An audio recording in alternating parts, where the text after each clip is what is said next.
નમસ્કાર. આપણી YouTube channel bright future એકેડમીમાં આપ સર્વેનું હાર્દિક સ્વાગત છે. મિત્રો, આજે આપણે ધોરણ 12 કોમર્સ વિષય છે આંકડાશાસ્ત્ર, જેમાં ભાગ 2નું ચેપ્ટર નંબર 4 લક્ષની આજે આપણે શરૂઆત કરવાના છે. આજે આ લેક્ચરની અંદર આપણે લક્ષ માટે જરૂરી કેટલીક થિયરી છે એના વિશેનો આપણે માહિતી મેળવીશું. તો શરૂઆત કરીએ. આપણે ધોરણ 11 કોમર્સમાં વિધેય પ્રકરણનો અભ્યાસ કર્યો હતો.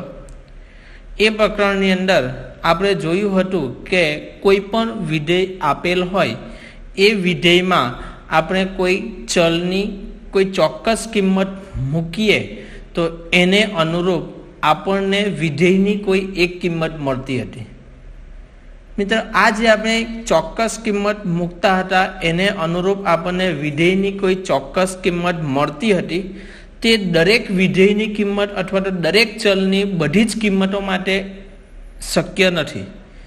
કેટલાક વિધેય કેટલાક ચલ એવા પણ હોય, કેટલીક કિંમતો એવી હોય કે જેની અંદર આપણને એના માટે કિંમત મૂકવી શક્ય નથી. તો જે કિંમતો માટે શક્ય ન હોય તો ત્યારે આશાદિત કિંમત મેળવવા માટે વિધેયના લક્ષનો ખ્યાલ મેળવવો જરૂરી છે. આમ જ્યારે વિધેયની કોઈ કિંમત અનિયત હોય ત્યારે આપણે લક્ષનો ઉપયોગ કરીને વિધેયની તે કિંમતની આશાદિત કિંમત આપણે મેળવી શકીએ અથવા તો આપણે મેળવી શકાય છે. એટલે દરેક કિંમતો માટે કદાચ શક્ય ન હોય અને જે કિંમત માટે શક્ય ન હોય તો તેના માટે આપણે વિધેયના લક્ષનો ઉપયોગ કરીને એ કિંમતની આશાદિત કિંમત આપણે મેળવી શકીએ. મિત્ર, આ જે લક્ષ ચેપ્ટર છે એમાં કેટલાક પારિભાષિક શબ્દો પણ છે, એના વિશે આજે આપણે ચર્ચા કરીશું. અને પહેલો જે પારિભાષિક શબ્દ છે એ છે વાસ્તવિક રેખા. વાસ્તવિક રેખા કોને કહેવાય તો તેની વ્યાખ્યા આપણે જોઈએ.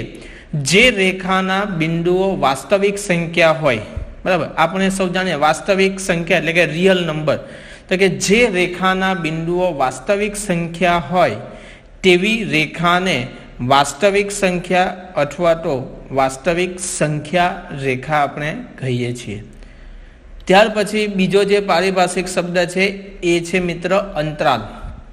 જેવું આપણે 11મા ધોરણની અંદર વર્ગ વિશેની વાત કરેલી, વર્ગની વ્યાખ્યા આપણે જોઈ ગયા હતા, વર્ગ અંતરાલની વ્યાખ્યા તેવી સેમ વ્યાખ્યા છે.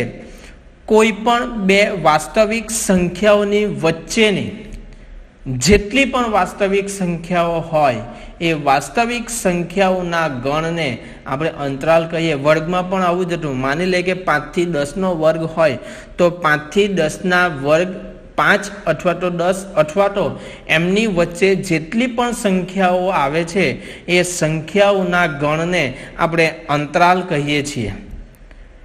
અને મિત્રો, અહીંયા અંતરાલના પણ 4 પ્રકારના અંતરાલ છે.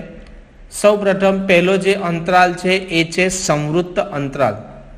સૌ પ્રથમ આપણે એની વ્યાખ્યા જોઈએ, ત્યાર પછી એને સમજવાનો પ્રયત્ન કરીએ. મિત્રો, અહીંયા વ્યાખ્યા આપી છે કે જો A belongs to R અને B belongs to R અને A less than B ની સંખ્યાઓ A, B તથા A અને B વચ્ચેની તમામ વાસ્તવિક સંખ્યાઓના ગણને સંવૃત્ત અંતરાલ કહેવાય છે. મિત્ર, અહીંયા A અને B છે એ કોઈ બે વાસ્તવિક સંખ્યાઓ છે. આ બે વાસ્તવિક સંખ્યાઓ તથા તેમની વચ્ચે આવતી જેટલી પણ વાસ્તવિક સંખ્યાઓ હોય આ તમામ વાસ્તવિક સંખ્યાઓના ગણને સંવૃત્ત અંતરાલ આપણે કહીએ છીએ. મિત્રો, આ સંવૃત્ત અંતરાલને આપણે મોટા કાઉન્સ વડે દર્શાવીએ છીએ. એટલે અહીંયા આપણને સંકેતમાં દર્શાવ્યું છે મોટા કાઉન્સમાં A અલ્પવિરામ B. અહીંયા આપણે એક વસ્તુ જોઈ શકીએ છીએ કે આપણને જે બે વાસ્તવિક સંખ્યાઓ આપેલી છે એ બંને વાસ્તવિક સંખ્યાઓનો સમાવેશ પણ થાય છે અને એ બે વાસ્તવિક સંખ્યાઓની વચ્ચે પણ જેટલી વાસ્તવિક સંખ્યાઓ આવે છે એનો સમાવેશ પણ થાય છે. એટલે આ જે વાસ્તવિક સંખ્યાઓનો ગણ બને છે એને આપણે કહી શકીએ સંવૃત્ત અંતરાલ. અહીંયા સંવૃત્ત અંતરાલ એ અને બી ને આપણે આ રીતે પણ દર્શાવી શકીએ છીએ કે એક્સ છગડીયા કૌંસમાં એક્સ જ્યાં a less than or equal to x less than or equal to b. મિત્રો અહીંયા less than or equal to દર્શાવેલું છે એટલે આપણે એટલું જાણીએ છીએ, નાના ધોરણમાં આપણે ભણી ગયા છે કે less than or equal to આવશે એટલે એ જે બે વાસ્તવિક સંખ્યાઓ છે એને તો સમાવશે જ, પણ સાથે એમની વચ્ચેની જે કિંમતો છે ને એને પણ સમાવેશ કરવામાં આવે. એટલે અહીંયા પહેલો જે અંતરાલનો પ્રકાર છે એ છે સંવૃત્ત અંતરાલ. નંબર 2 બીજો જે પ્રકાર છે એના વિશે આપણે ચર્ચા કરીએ અને બીજો જે પ્રકાર છે એ છે વિવૃત્ત અંતરાલ. સૌપ્રથમ આપણે વ્યાખ્યા જોઈએ. જો A belongs to R, B belongs to R અને A લેસ ધેન B તો A અને B ને નહીં સમાવતી. અહીંયા મિત્ર આપણે અગાઉ કરતા થોડુંક અલગ છે. જે બે વાસ્તવિક સંખ્યાઓ આપી છે એ બંને વાસ્તવિક સંખ્યાઓને સમાવવામાં આવતી નથી, પરંતુ એમની વચ્ચે જે બે અને બી એટલે કે બે વાસ્તવિક સંખ્યાઓની વચ્ચે જેટલી પણ વાસ્તવિક સંખ્યાઓ આવે છે તેનો સમાવેશ કરવામાં આવે છે અને આવો જે ગણ તૈયાર થાય છે તેને આપણે વિવૃત્ત અંતરાલ કહીએ છીએ. એટલે અહીંયા જ્યારે બે વાસ્તવિક સંખ્યાઓ છે એ બંને વાસ્તવિક સંખ્યાઓને સમાવવામાં આવતી નથી, પરંતુ એમની વચ્ચે જેટલી પણ સંખ્યાઓ આવે છે ને તેમને સમાવવામાં આવે છે અને આવો જે અંતરાલ બને છે એને આપણે વિવૃત્ત અંતરાલ કહીએ છીએ અને તેને સંકેતમાં આપણે નાના કૌંસ વડે દર્શાવવામાં આવે છે. મિત્ર અને બીજી રીતે પણ આપણે દર્શાવી શકીએ. એ અલ્પવિરામ બી એટલે કે વિવૃત્ત અંતરાલ અહીંયા આપ્યો છે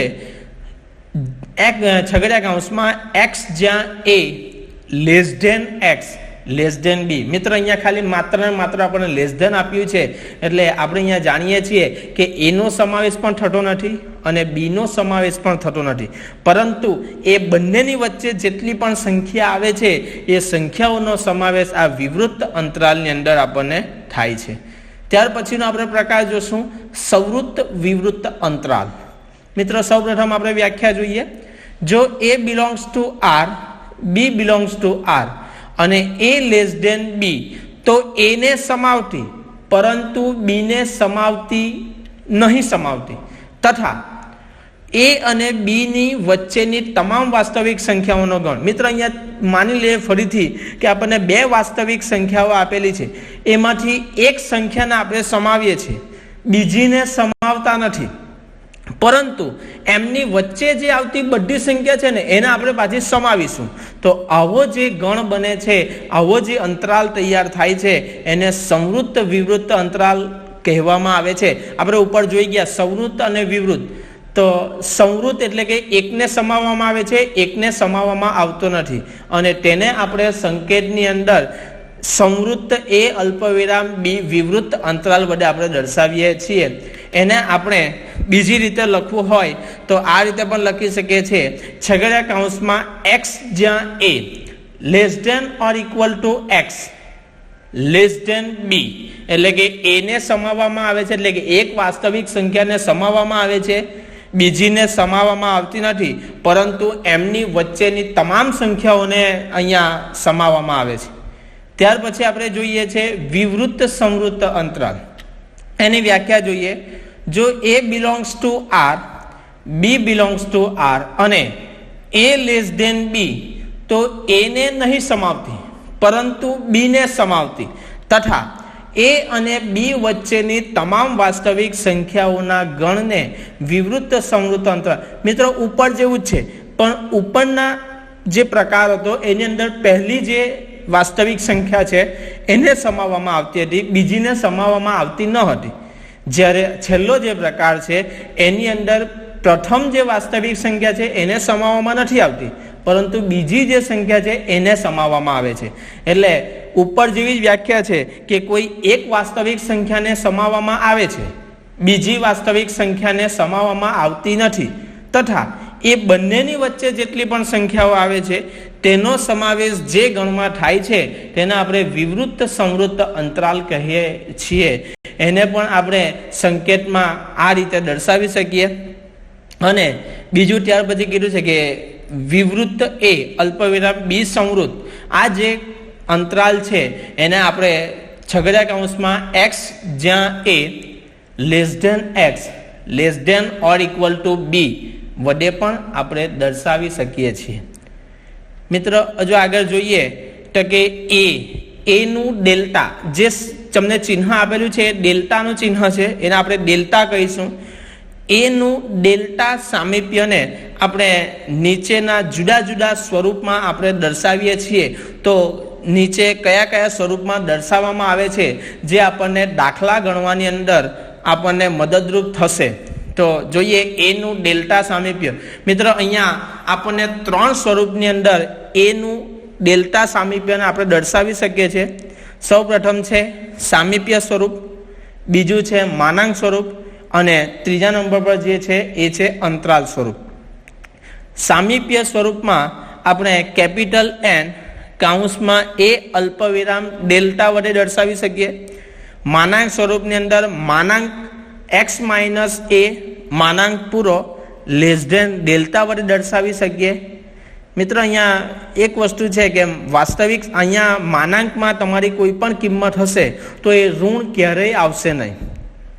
અને અંતરાલ સ્વરૂપની અંદર જોઈએ તો કે કૌંસમાં a માઇનસ ડેલ્ટા અલ્પવિરામ a પ્લસ ડેલ્ટા વડે આપણે અંતરાલ સ્વરૂપને દર્શાવીશું. એટલે મિત્રો અહીંયા 3 જે સ્વરૂપ આપણને આપ્યા છે એ આપણને દાખલા ગણવા માટે ઉપયોગી છે.